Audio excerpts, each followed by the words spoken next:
Welcome to the Bare Naked Shrinks, with your hosts Dr. Danny and Dr. Courtney, here to strip down disordered eating and negative body image. Hi, welcome to episode 1 of season 2, where we are so lucky to have Dr. Christina Wierenga. She is professor of psychiatry at the University of California, San Diego, and the director of research at the UCSD Eating Disorders program. Welcome, Christina. Thank you. I'm so excited to be here today. I love it. Okay, so to get things started with our cake and crap. Okay, so my crap is literally crap. I had my first colonoscopy. You have to get it. Well, actually, it was my second because I had one when I was really young. But this is my first one, like you're 45 and you have to get it. And it's like so terrible, the preparation. Christina, have you had one yet? No, and I'm 40. How old am I? I'm 48. I thought we were around the same age, so I thought you might have. But yeah, you're supposed to. I've been holding off. Well, Leslie said the same thing, but Leslie used Cologuard. If you don't have high risk, then I would definitely recommend that being your route. And the other crap of it was literally the hottest anesthesiologist. Like, so he walked up and I was like, I can't even look at you. You're so cute and you're about to see things that no one should ever see. And my first colonoscopy that I had when I was like 21, I got real loopy and I like flirted with the resident. So then I instantly was like, oh my God, what if I flirt with this guy when I'm like on propofol? No idea if I did. I just don't want to know. But the cake of it all is everything was good. It was super healthy. And I was honestly really anxious. Like one of my like lifetime fears is having colon cancer because it's one of those that like, you know, it's really bad if you have it. So that was very exciting. All right. So how about you, Courtney? My crap. Let's see. Let's start there. I feel like my crap is probably that like I started this week off just like really tired and felt really out of it on Monday because I stayed up too late over the weekend. So that did not feel great. And my cake is, well, I'm going to Mexico tomorrow with my family and 2 of my best friends. And so I think just like getting excited for that and started to prepare. Where in Mexico? Puerto Vallarta. Nice. Yeah. I've never been, so I'm excited.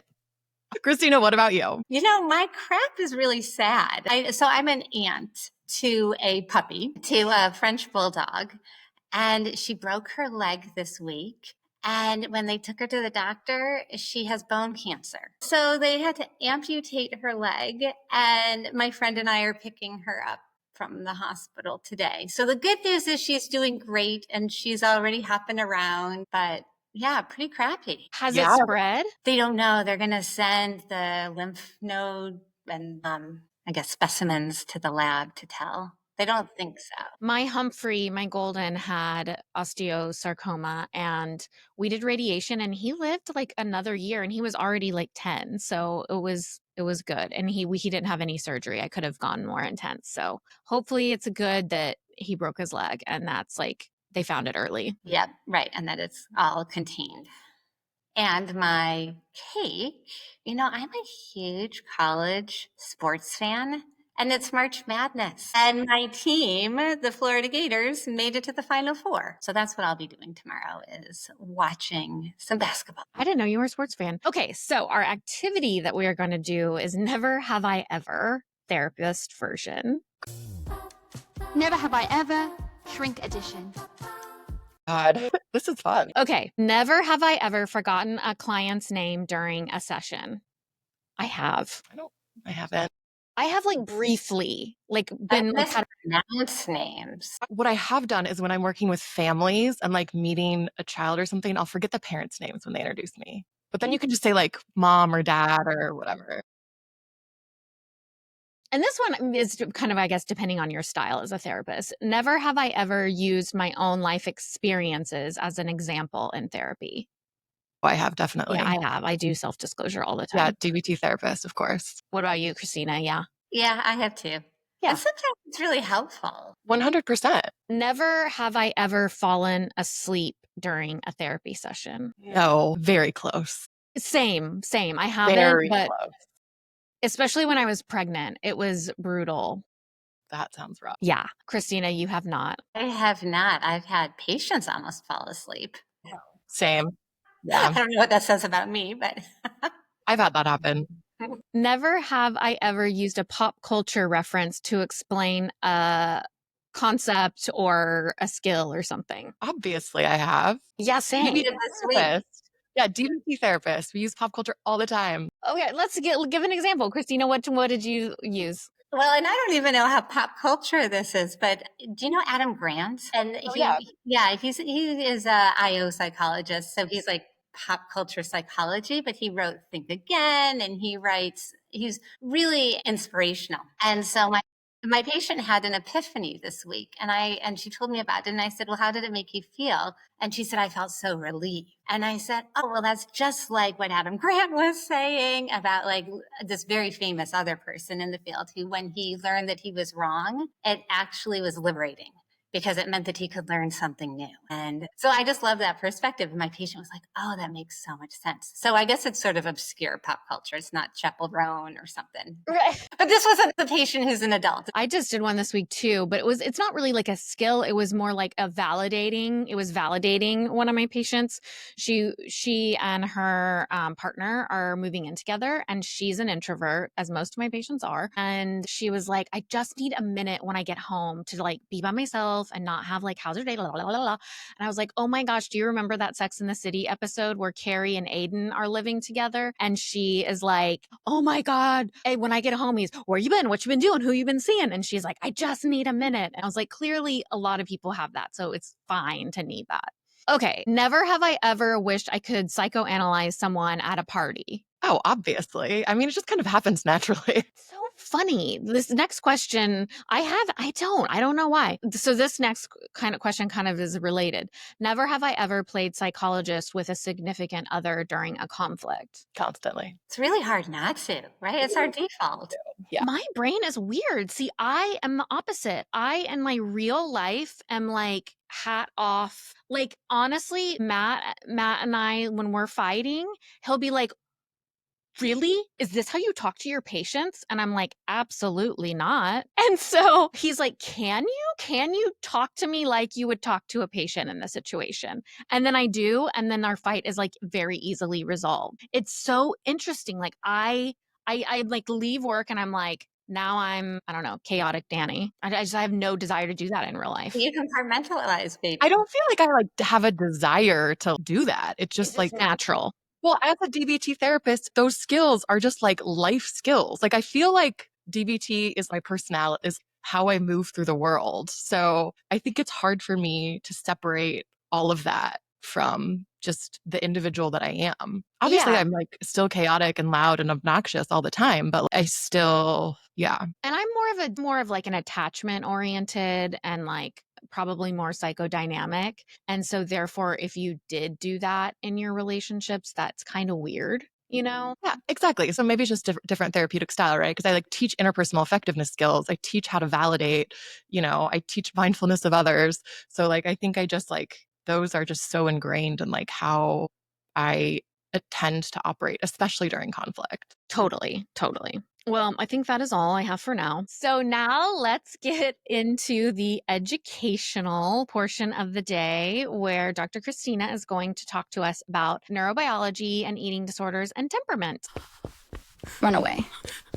So I'll hand it over to you. Well, I guess I should provide a little context. I'm a neuropsychologist by training, which means that I'm really interested in studying brain behavior relationships. And I guess I was first interested in this because I'm always curious, why do people act the way that we act, right? And when I was an undergrad, I met a neuropsychologist who was really focused on how the brain functions and how thoughts and cognitions impact behavior. And I was like, oh, that's really fascinating. So my focus in my work, my research with eating disorders is really trying to look at eating disorder symptoms from a neurobiological lens, trying to understand and identify what those brain and cognitive contributions are to either developing eating disorder symptoms or maintaining eating disorder symptoms, right? Because the symptoms that we see in our patients are pretty complicated and hard to understand. How is someone able to restrict their food despite getting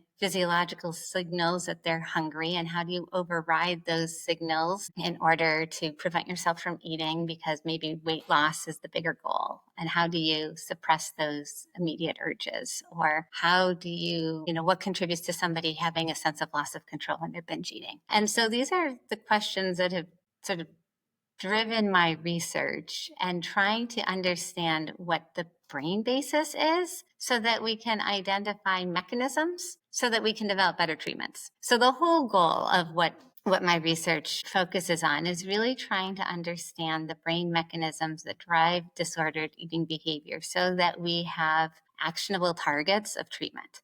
Because if we can understand why a behavior is occurring, then we can hopefully better address the underlying contributor rather than just the observable behavior. And so, this is kind of a big task. And then you think about where do you start? Eating disorders are complicated. The brain is complicated.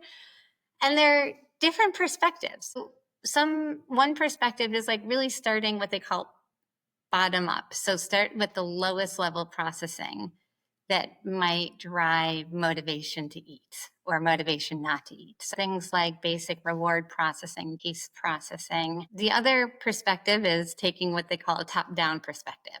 So what are sort of the cognitive aspects that drive behavior, decision-making, inhibitory control? And throughout the course of my research, we've approached these questions from both directions. So early on, we were really focused on brain differences in people with anorexia nervosa and people with bulimia nervosa when they were tasting different flavors. We focused a lot on sweet tastes as a reward and as an idea of, maybe motivation to eat, motivational circuits are altered, and that's what's contributing to either the ability not to eat or sort of this loss of control eating. And then we did different manipulations where we looked at taste processing and reward processing when people were hungry and when people were full. And we found a lot of differences and distinctions between patients and controls or healthy individuals that sort of led us to recognize that, there's faulty signaling.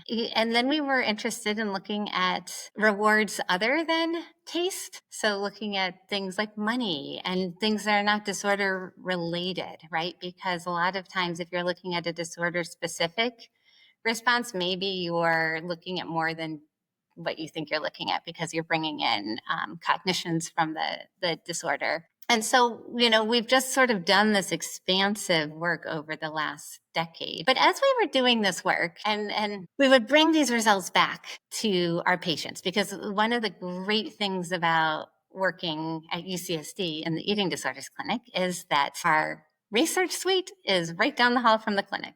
And so we've always treated our clinic as sort of our laboratory in the sense of we recruit participants for our studies from the clinic, and then we bring the research back. And so what we started doing was talking with our patients about the results of the studies that we were conducting. And we were sort of surprised that the patients were like, that makes total sense. That really explains what I'm experiencing. So when I'm feeling anxious about eating, it's because my reward circuit is decreased and my anxiety circuit is increased. And so it's like this perfect storm. And so it's not willful. It's not, parents would always come and say, this isn't willful. This is actually my child's brain signals. And so we started to realize that this messaging was so important. And we thought, it's really hard to change the brain, because ultimately we went into this saying, okay, let's see, if we see this circuit is malfunctioning or disrupted, can we then go in and target that circuit? And of course you can with medication, and you can with different neuromodulatory techniques like TMS, but it's also really hard to do. And so we thought, well, since we were studying all of these imaging studies of people who had recovered from eating disorders, and we were still seeing differences in their brain function. We're like, maybe they're doing something to compensate for this sort of pre-morbid way that their brain is. So can we actually teach skills to help people compensate for this hard wiring? And so we started to think about what would we target? And what we kept coming up with was that there are very strong traits that are associated with eating disorders. Things like perfectionism, things like cognitive inflexibility, impulsivity, anxiety, intolerance of uncertainty, and those were corresponding to a bunch of our brain imaging studies. And we realized that these traits can be expressed very destructively in an eating disorder, right? If you're perfectionistic and obsessive and rule bound and anxious, you're going to be really good at sticking with a restrictive meal plan. If you're future goal oriented, you're going to maybe ignore current joys and pleasure for the long-term outcome of weight loss. But those traits can also be very productive. They can also help somebody be incredibly successful, both in their recovery and in life. And we recognized that patients were being told, or at least the messages that they were experiencing in therapy was, there's something wrong with you. They left therapy feeling like they were broken and they needed to change who they were. In order for them to recover, they needed to change who they were as a person. And it's because we have judgments about these traits. We think that these traits are good or bad traits, right? We think, oh, impulsivity, that's a bad trait because that means that you're going to engage in some dangerous behavior and you're unpredictable. If you're impulsive, you're also going to be spontaneous and you're going to make decisions quickly. You're not going to obsess and miss an opportunity because you're willing to jump right in. You are going to take good risks or, risks that bring you joy and benefit. So there's so many wonderful things about impulsivity, and patients had been hearing, well, impulsivity is bad.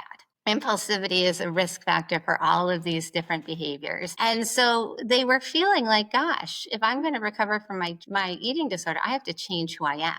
And that is so invalidating. And so we recognize that it's important to make the distinction between symptoms and traits. And we want to get rid of symptoms. We don't want to get rid of traits. But we could only come to that realization when we recognize the role that traits play in symptoms, and that these traits can be expressed negatively to promote symptoms, to maintain symptoms, and they can alternatively be redirected in very positive ways in order to promote recovery. Really intolerant of uncertainty, let's lean into that and have a very structured meal plan and increase certainty. And if you have a difficult time making decisions, let's give you concrete options where all the options are correct. So you don't have to obsess and perseverate and worry that you weren't perfect in your decision and then try to correct that with another meal choice that's ultimately more in line with your eating disorder. So all of this then led us to developing what we have called temperament-based therapy with support. And so this is what has been so, to me personally, fulfilling and exciting about the research that we've done is all of the neuroscience research, all of the neuroimaging research has laid the foundation for the basis for why there is brain and cognitive contributions to eating disorders. By providing that information to patients, patients feel validated, they feel hopeful that change is possible, that we can change brain function by changing behavior. And so by engaging in different strategies through this treatment and through others, we're always, all we do is skill-based learning, right? DBT skills. We're really trying to rewire the brain. When our patients understand that what we're trying to do is get rid of the symptoms and capitalize on their existing strengths, it no longer feels so daunting to recover from an eating disorder. Because now that, if you're uncertain, if you have an intolerance of uncertainty, recovery feels very uncertain, and that then just creates more anxiety. Versus if we can say, hey, we're going to lean into some of these amazing qualities that you have. We're just going to practice expressing them differently. So you're going to come out of this the exact same person. You're just going to have better skills to be able to use your traits in intentional ways, because now you have better insight into understanding when these traits go awry and contribute to disordered eating behaviors, and how to redirect these traits to really pursue your passions and your life worth living. And so, we've been running TBTS in various different ways for the last, we started developing it about 8 to 10 years ago, and it sort of, continues to develop.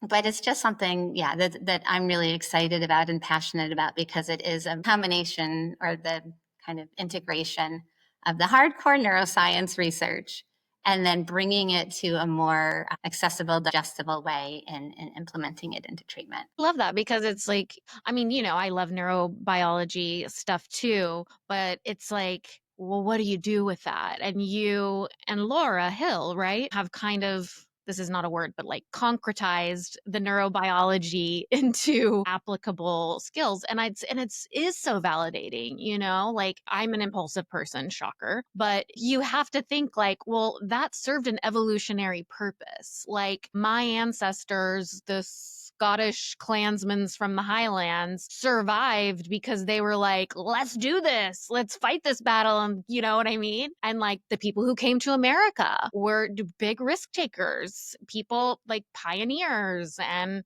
I mean, me being from Oklahoma and moving to LA, like, positive things to these traits that, when you're younger, maybe sometimes use against you. People's like, oh, you need to make better decisions. You need to be more rational. You need to think before you speak. And it's like, no, you can harness the good of these traits. And same with harm avoidance, right? And people who are a little bit, those were the people that weren't running out on the savannah and getting eaten by a lion because they were looking around, what's going on here.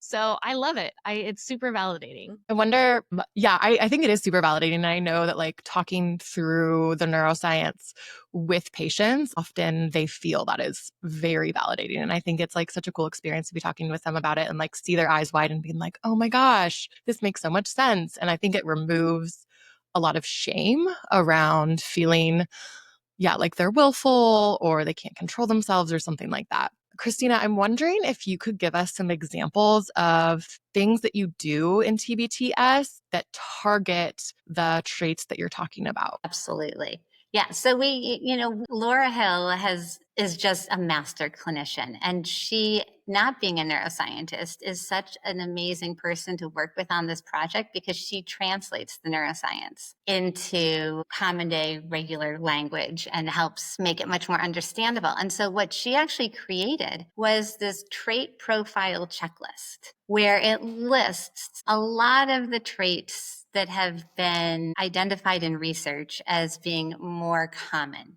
in eating disorders, in individuals with eating disorders, recognizing that there's so much heterogeneity, right? No two patients with eating disorders, individuals with eating disorders are the same. And historically, I think the field has just lumped people together based on observable symptoms and assumed that everybody's the same. And that is not true. So TBTS really wants to honor each individual's unique personality. And so Laura created this trait profile checklist where individuals go through and they first identify which traits they identify with and which traits they don't. And then they identify how those traits are being used destructively in their eating disorder. So, for example, somebody who is very cognitively rigid might say, well, I use my rigidity to stick to a very prescribed low calorie meal plan and I eat the same thing every day because I'm rule following. That's another one of my traits. I really can stick to those rules. Once we've worked with patients to help them gain insight into how their traits are being expressed in their eating disorder,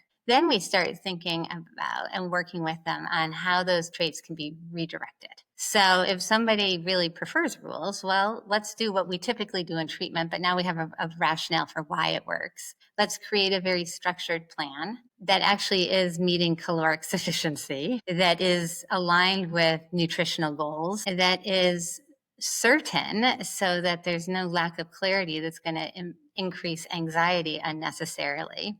And let's really build this plan together. So much of TBTS is building plans and including a support person in your plan so you're not doing this alone. Somebody to keep you accountable, somebody to be your frame of reference or your guidance. Because the other thing that we know, one of the many things that we've learned is that, people with eating disorders have what we sometimes call noisy interoceptive signaling, meaning that they're not getting accurate signals of hunger or fullness, right? Sometimes patients with anorexia feel such intense fullness after not eating very much, or they've lost their hunger cues altogether. And that occurs both in anorexia and bulimia when you're not having regularized meals. So you can't trust those internal signals to guide behavior. So we also teach patients that trusting those signals at this stage in illness might not be helpful. And so let's build in this external support.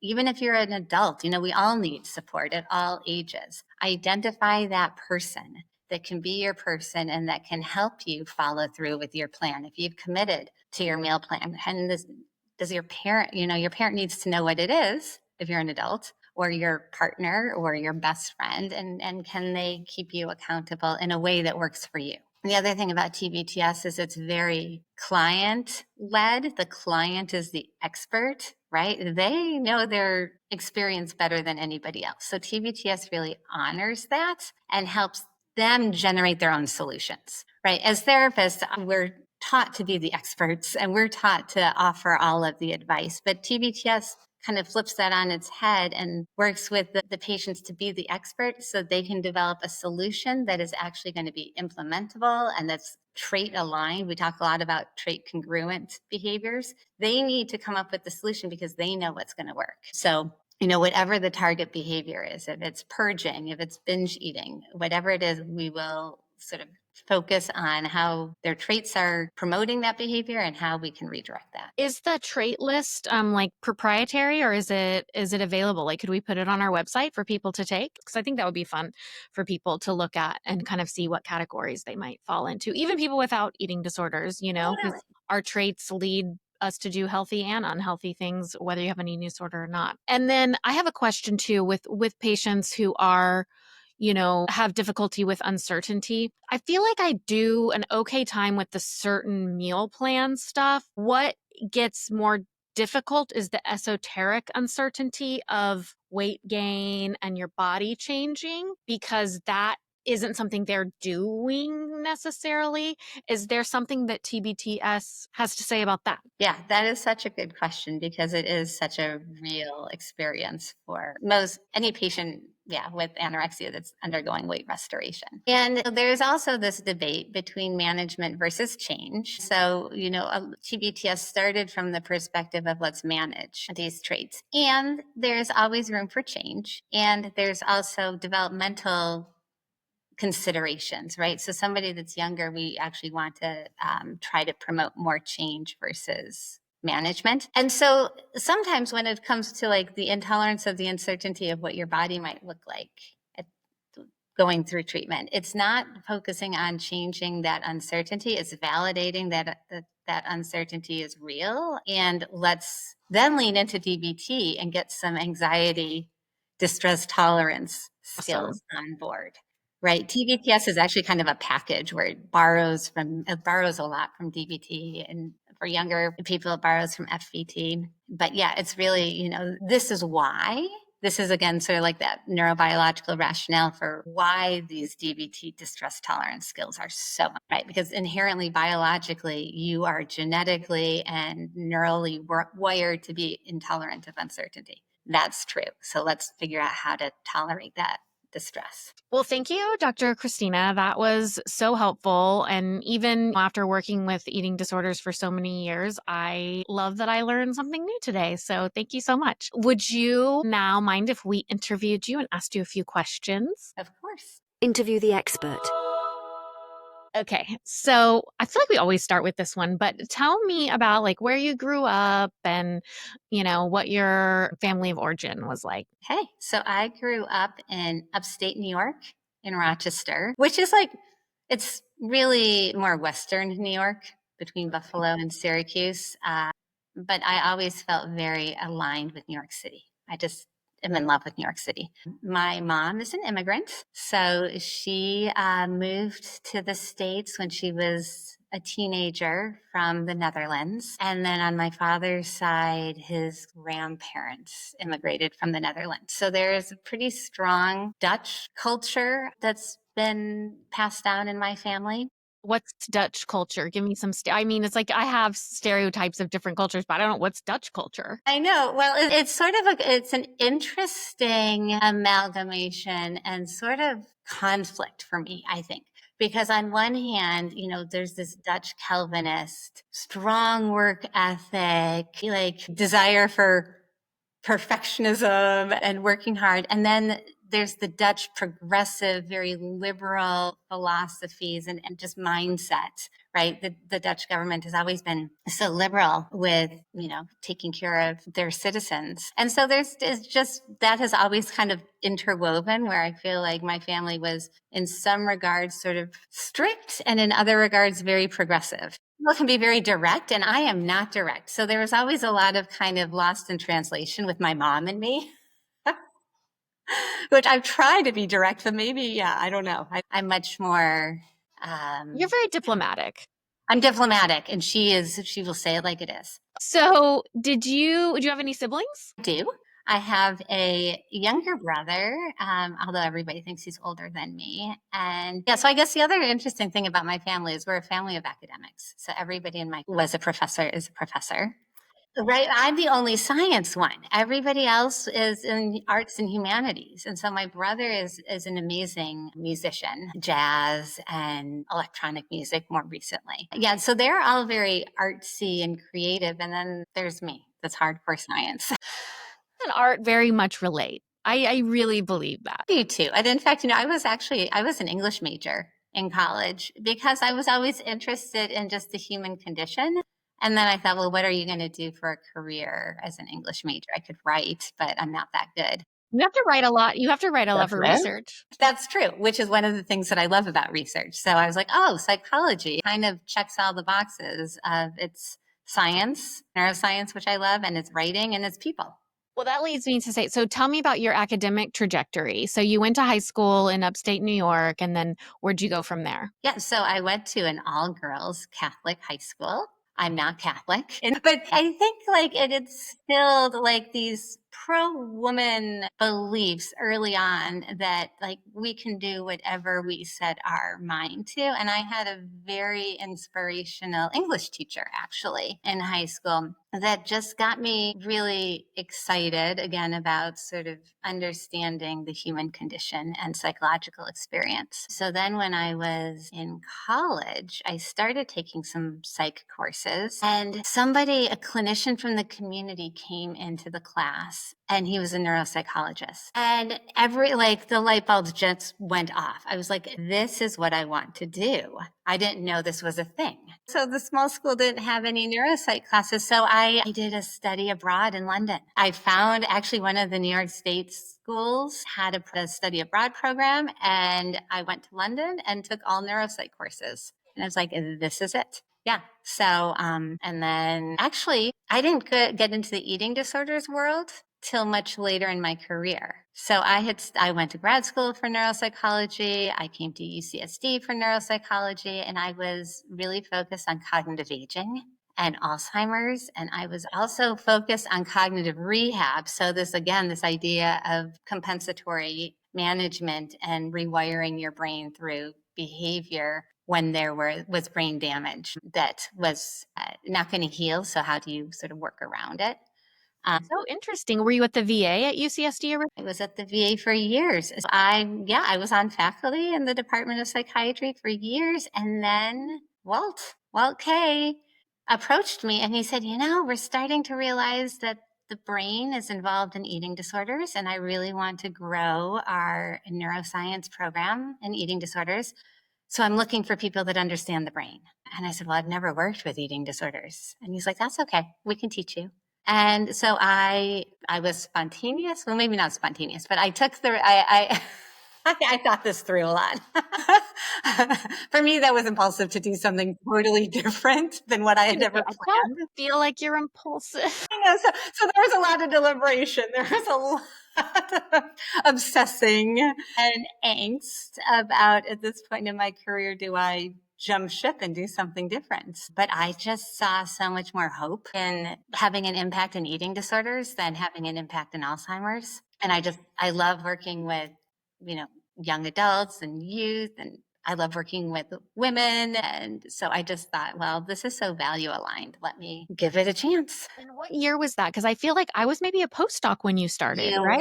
You were a postdoc when I joined the lab. Yeah, that was 2012. Yep. That lines up. That's so cool. And then obviously you were still there when Courtney was an intern and postdoc. Yep. Yep. That's how we're all tied together. Yeah, Christina supervised me. Yeah, when Courtney was in the adolescent program. Okay. Yeah, an internship, my first year there. So let's get a little outside of the, academic stuff. What do you like to do? Like, do you have any like random talents or surprise hobbies to tell us? So what I used to say was that my surprise hobby, although it's definitely a hobby and not a talent, is beach volleyball. So when I moved to San Diego, I was friends with people that played volleyball, and I just learned life gets in the way as we get older. So I Beach haven't been volleyball's playing hard. as much. I know. Not that So I've I feel ever like played. I've tried running in the sand, and so I imagine beach volleyball is. It is hard. it is. It's a totally different thing. You need your sand legs. And what's your favorite thing to do outside of work? Be it travel, go out to eat, hang out with friends. Like, what do you like to do outside of work? All of the above, but probably travel. I am always booking my next trip. I just got back from Greece, which was amazing. What'd you Where'd do you in Greece? go? Well, yeah, so Greece was actually for work. Yeah, I don't know if you know Maria Chatka. She trained with Janet Treasure and learned neurobiology, and she has a clinic in Athens, which is doing an eating disorders clinic, which is doing amazing work. And they've adopted a TBTS model, and they had a conference on TBTS, and so she invited us out. But I realized I just totally went right back into work when we're supposed to be talking about fun. That's the cool thing about our job, right? Like, we do get to travel to cool places. Like, Leslie gets to go to China, and, we have our conference in fun places every year. What is your next leisurely vacation planned? New York. I try to go to New York every couple of months to see my family. I have a 6-year-old nephew who is just my favorite person. Oh, so cute. All through the city. Are you going to be in San Antonio, speaking of traveling? No, You're not going to be I at know. the conference? Yeah, we are. I did so many conferences last year that I was, kind of holding on, conferenced out. Mm-hmm. I know. I know. It'll And be a good Leslie, one. It's and always Leslie's it. not going either. You and Leslie are always roommates, so both of you won't be there. No. Hopefully in Amsterdam the following year. Heck yeah. I think Yeah. that's where it is, right? Yeah. Bringing it back to the Dutch. Exactly. I think Will it's you in be the, our tour guide? actually, I think it's in The Hague, right? Yeah, that's where my mom was born. So really bringing it all back home. Yeah. That's awesome. Okay, Dr. Christina, so what is our homework? You better work. Work it, y'all. Okay, well, we are going to put the trait profile checklist up so that people have access to it. And the homework is to take the checklist. Awesome. Okay. Well, thank you again, Dr. Christina. We loved having you on our season premiere. And everyone stay tuned for our next episode about entrepreneurship in the field with Dr. Erin Parks. Thanks for tuning in. Remember to rate, review, and subscribe. See y'all next time.